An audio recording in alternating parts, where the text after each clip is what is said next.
Tapi kok dari awal kemudian yang menjadi pertanyaan adalah saya sudah menduga. Nah, ada apa kemudian dugaan itu hanya ditujukan kepada paslon nomor urut 2? Silakan Mas. Terima kasih banyak, semua diduga, makanya harus transparan. Gitu, Mbak. Monggo silakan Mas. Ya.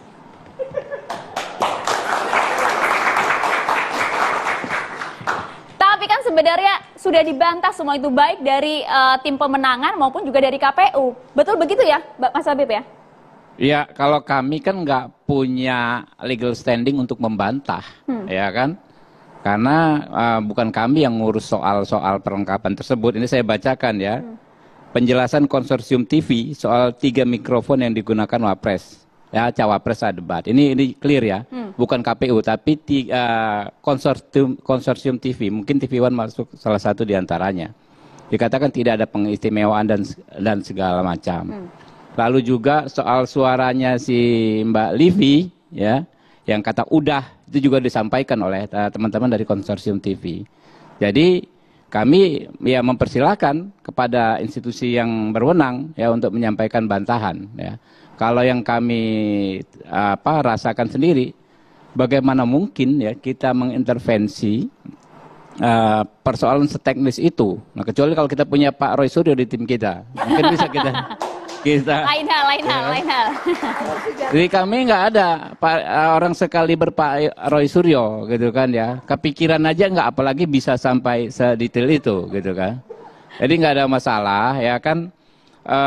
Ini kan zaman semakin maju ya, Pak Roy Suryo ya kan memberikan informasi untuk mencegah tudingan-tudingan juga kepada kami, nggak ada masalah ya. Apakah besok mau pakai mic tunggal, nggak pakai mic juga nggak apa-apa ya enggak. Sama kayak waktu debat ini, format debat ya kan, katanya capres dan cawapres harus dipisah. Mungkin maksudnya supaya kalau Gibran maju debat sebagai cawapres ya kan, nggak bisa didampingi Pak Prabowo. Nah ternyata kan ini membawa berkah bagi kami. Mas Gibran maju sendiri ya kan, dan beliau outstanding. Kalau kita baca ya, bukan hanya media lokal, ada Al Jazeera, ada Nikkei, ada juga The Straits Times. The Straits Times ngomong ya bahwa Gibran surprise ya the Indonesian public by his calm delivery. Dengan deliverynya yang kalem ya, dia menguasai panggung dan lain sebagainya. Nah ini kan berkah bagi kami. Makanya kalau orang ikhlas ya, orang tulus, orang apa adanya akan selalu mendapat berkah seperti itu. Dan kami tetap membuka kritik ya, membuka diri terhadap kritikan ya. Apabila memang dianggap 3 mic ya, 3 alat tersebut tidak pas ya, kemudian dari segi estetika juga kadang-kadang kan nggak pas. Saya juga kadang-kadang kalau di sini kan pakai yang di pinggang itu apa Mbak namanya Mbak? Yang di pinggang ya terus di sini clip on. Ya, ini kan pernah acara ini juga. Clip on pakai, ini pakai. Tadi gara-gara diskusinya panas Mbak. Pernah di 2019 karena emosi kita pulang masih ada clip on sampai di mobil gitu kan. Itu juga gara-gara kelebihan device. Saya pikir kan cuma ini kan, ternyata masih nempel. Ditelepon-telepon sama orang TV One kalau nggak salah, Pak itu clip on mahal harganya, ke bawah gitu kan. Oh rupanya masih ada di sini. Nah itulah namanya hal-hal teknis ya. Kami tidak menguasai hal-hal seteknis Pak Roy Suryo ya, tapi kami membuka diri apabila memang akan ada perbaikan-perbaikan. Tapi sekali lagi bahwa ketiga mikrofon itu bukan disediakan oleh tim pemenangan ya? Apa? Oh ya, Anda tahu lah.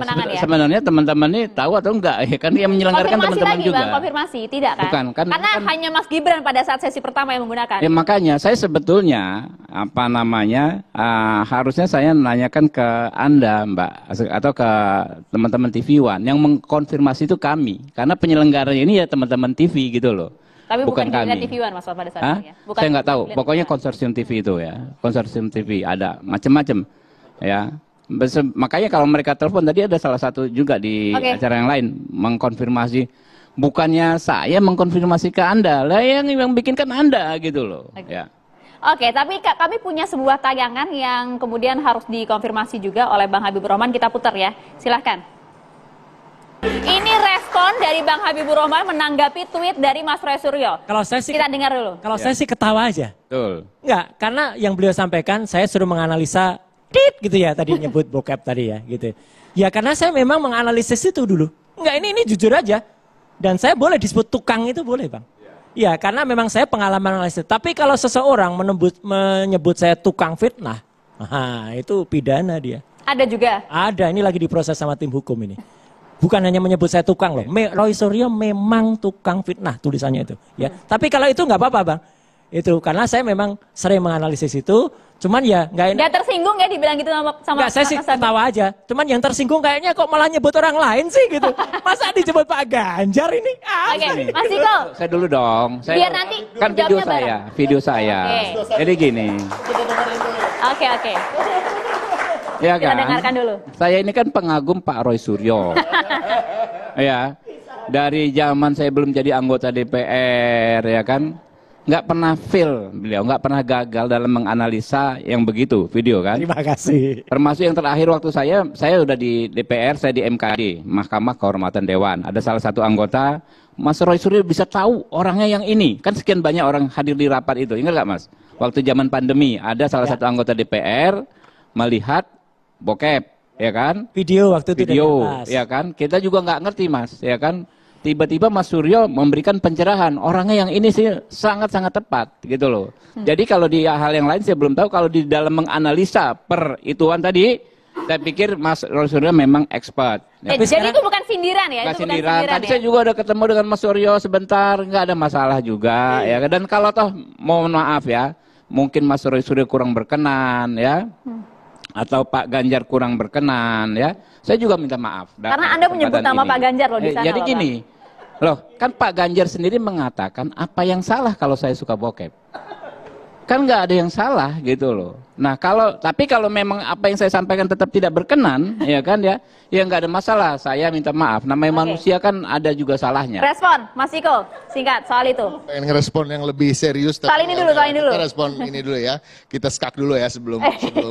Tapi permintaan maaf diterima. Tapi tentu kalau kita mau lebih lanjut berbicara soal bokep, kita bicara soal Pak Ganjar yang memiliki keluarga yang harmonis, ya, hidup bersama dengan istrinya dan memiliki putra yang cukup berhasil ya. Maksudnya dalam apa ini? bidang. Artinya gini, kita kan melihat itu kan bicara soal moral, bicara soal itu. Tapi kan kita harus juga melihat sosok seorang itu yang berbicara itu. Mungkin kan itu apapun yang disampaikan beliau pada suatu podcast itu, tapi itu kan tidak mencerminkan perilaku di luar norma-norma yang berlaku menurut saya.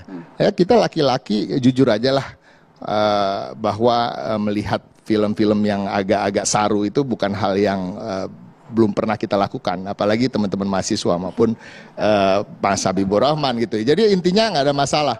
Nah, tapi yang masalah sekali adalah ini harus dibalas juga sekali bahwa kalau kita bicara jauh soal bokep, nah ada juga salah satu kader Gerindra yang jelas terindikasi ada bokepnya ya, mendugaan-dugaan itu yang fotonya mirip, videonya mirip. Nah, ini yang kita juga harus kebetulan kita harus hindari lah. Saya juga yang meriksa itu. Nah, makanya ini yang justru saya rasa cukup sampai di sini aja pembicaraan itu untuk menghormati forum ini, ya kan? Ada Prof Wiwi di sini yang saya rasa juga nggak pantas lah kita bicara terlalu jauh soal bokep. Tapi saya ingin membicara soal tadi mikrofon dan lain-lain. Bottom line-nya adalah ada trust issue di negara kita.